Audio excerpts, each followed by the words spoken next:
Hi. കൃഷി പഴയ കൃഷിയല്ല കേട്ടോ. കൃഷിക്കാരും പഴയ കൃഷിക്കാരല്ല. ഇപ്പൊ അറിയോ, പുതിയ ന്യൂ ജനറേഷൻ പിള്ളേര് ലക്ഷക്കണക്കിന് രൂപയാണ് കൃഷിയിൽ നിന്ന് വരുമാനം ഉണ്ടാക്കുന്നത്. എന്താ കാരണം എന്നറിയോ? അവര് കൃഷി ശാസ്ത്രീയമായി പഠിച്ചുകൊണ്ടാണ്. അപ്പം ശാസ്ത്രീയമായി പഠിച്ചാൽ കൃഷി വിജയിക്കുക തന്നെ ചെയ്യും എന്നാണ് ഈ പുതിയ ന്യൂ ജനറേഷൻ കൃഷിക്കാർ നമ്മളെ പഠിപ്പിക്കുന്നത്. മികച്ച വരുമാനം നൽകുന്ന 2-3 ആദായ വിളകളെ കുറിച്ച് ഞാൻ പരിചയപ്പെടുത്താം. വലിയ മുതൽ മുടക്കൊന്നും വേണ്ട, പക്ഷെ നല്ല വില ഇപ്പോൾ കിട്ടുന്ന 2-3 വിളകൾ. അത് നമുക്കിപ്പം ഒരുപാട് ജീവിത ചെലവുകളുടെ ഒരു കാലമാണ്. ഈ കാലത്ത് വളരെ മുതൽ മുടക്ക് കുറഞ്ഞ ചെലവ് കുറഞ്ഞതായിട്ടുള്ള ഒരു കൃഷി സമ്പ്രദായത്തിലൂടെ നല്ല വരുമാനം കിട്ടുന്ന 2-3 വിളകൾ ഇപ്പോൾ നമ്മുടെ കേരളത്തിൽ അവിടെ ഇവിടെയായിട്ട് വലിയ തോതിൽ ന്യൂ ജനറേഷൻ പിള്ളേർ കൃഷി ചെയ്ത് വിജയിപ്പിച്ചുകൊണ്ടിരിക്കുകയാണ്. അപ്പോൾ തീർച്ചയായിട്ടും നമുക്ക് അത്തരം ആ കൃഷി രീതികൾ ഏതൊക്കെയാണെന്ന് നമുക്കൊന്ന് പരിചയപ്പെടാം. അടുത്ത കാലത്ത് നമ്മുടെ കേരളത്തിൽ ഏറ്റവും പ്രചാരമായി കൊണ്ടിരിക്കുന്ന ഒരു വിളയാണ്, പ്രത്യേകിച്ച് പത്തനംതിട്ട ജില്ലയിലെ തിരുവല്ല പത്തനംതിട്ട ജില്ലയിലെ ഏറ്റവും കൂടുതലായിട്ട് കൃഷി ചെയ്യുന്ന ഒരു വൃക്ഷവിള ഉണ്ട്, റംബൂട്ടാൻ.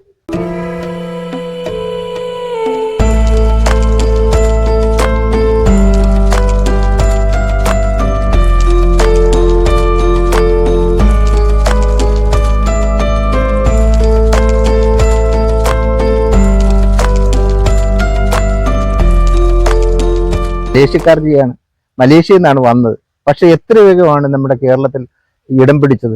ഇപ്പൊ വഴിയോരത്തൊക്കെ റംബൂട്ടാന്റെ ഫ്രൂട്ടുകൾ നമുക്ക് വാങ്ങിക്കാൻ കിട്ടും. വളരെ എളുപ്പത്തിൽ കൃഷി ചെയ്യാവുന്ന ഒരു വൃക്ഷവിളയാണ്. ഒരിക്കൽ നട്ടുകൊടുത്താൽ വർഷങ്ങളോളം ആദായം തരുന്ന ഒരു മരത്തിനൊക്കെ ഈ വ്യാപാരികൾ വന്നിട്ട് വില പറയുന്നത് 20,000 രൂപ 30,000 രൂപയൊക്കെയാണ്. വലിയൊരു മരമാണെങ്കിൽ 30,000 രൂപ ഒക്കെ ഒരു മരത്തിനാണ് കിട്ടുന്നത്. ഒരു മരത്തിലെ റംബൂട്ടാന്റെ വിളവിനാണ് കിട്ടുന്നത്.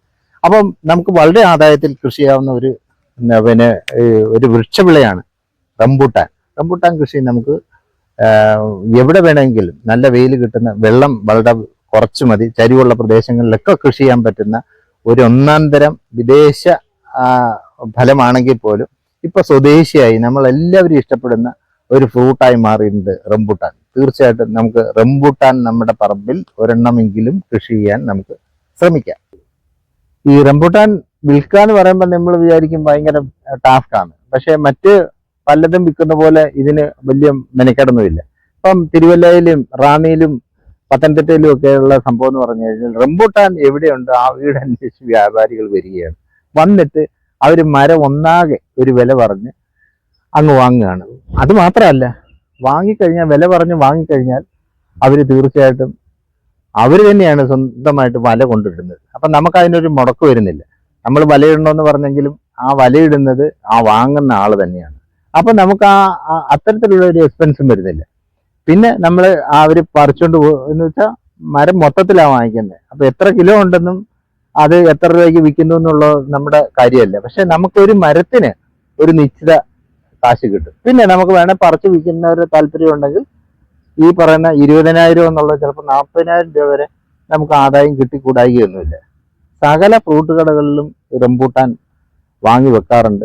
പിന്നെ അതിന് കീപ്പിംഗ് ക്വാളിറ്റി ഉണ്ട്. അത് ഒരു മാസമൊക്കെ ഇരുന്നാലും ഒരു 2 ആഴ്ച ഇരുന്നാലും ഒന്നും ചീത്തയാവത്തില്ല. മറ്റുള്ള പഴങ്ങളൊക്കെ പെട്ടെന്ന് ചീത്തയാകും, പക്ഷെ ഇത് അങ്ങനെ ചീത്തയാവുന്നില്ല. അതുകൊണ്ട് വ്യാപാരികൾ നമ്മളിപ്പം 10 കിലോ കൊണ്ട് കൊടുത്താൽ ഉടൻ തന്നെ അവർ വാങ്ങിക്കും. കാരണം അത് 10 കിലോ ഒരുമിച്ച് വിറ്റില്ലേ പോലും അവർക്ക് പ്രശ്നമില്ല. അപ്പൊ അതുകൊണ്ട് വിൽപ്പന ഒരു പ്രശ്നമേ അല്ല. റംബൂട്ടാന് നിരവധി ഇനങ്ങളുണ്ട്. അപ്പൊ നമ്മളിത് കൃഷി ചെയ്യുമ്പം നമ്മൾ പ്രത്യേകം ശ്രദ്ധിക്കേണ്ട നല്ല ഇനം കൃഷി ചെയ്യാന്നുള്ളതാണ്. നല്ല ഇനം എന്ന് പറഞ്ഞാൽ അതിന്റെ ഫ്രൂട്ടിന്റെ ക്വാളിറ്റിയാണ്. ഫ്രൂട്ടിന്റെ ക്വാളിറ്റി എന്ന് പറഞ്ഞു കഴിഞ്ഞാൽ നമ്മൾ മുമ്പൊക്കെ കഴിച്ചിരുന്ന റംബൂട്ടാൻ, ആദ്യകാലത്ത് നമ്മൾ കൃഷി ചെയ്ത റംബൂട്ടാൻ എന്ന് പറഞ്ഞു കഴിഞ്ഞാൽ ആ ഫ്രൂട്ട് കുരുവിൽ നിന്ന് ഇളങ്ങി വരാൻ വളരെ താമസമായിരുന്നു. ഇപ്പൊ നല്ല ഫ്ലഷ് കൂടുതലുള്ള, അതായത് അതിന്റെ ഫ്രൂട്ട് കൂടുതലുള്ള തരത്തിലുള്ള ഇനങ്ങൾ വാങ്ങിക്കാൻ കിട്ടും. അപ്പൊ നല്ല നഴ്സറിയിൽ നിന്ന് നല്ല തൈ മാത്രം പ്രത്യേകം ചോദിച്ച് അതിന്റെ ആ ക്വാളിറ്റി മനസ്സിലാക്കി മാത്രമേ വാങ്ങാവൂന്ന് മാത്രമാണ് ഈ കാര്യത്തിൽ നമ്മൾ ശ്രദ്ധിക്കേണ്ട ഒരു കാര്യം. ഈ റംബൂട്ടാന് സത്യം പറഞ്ഞാൽ കാര്യമായ രോഗകീടങ്ങളൊന്നുമില്ല.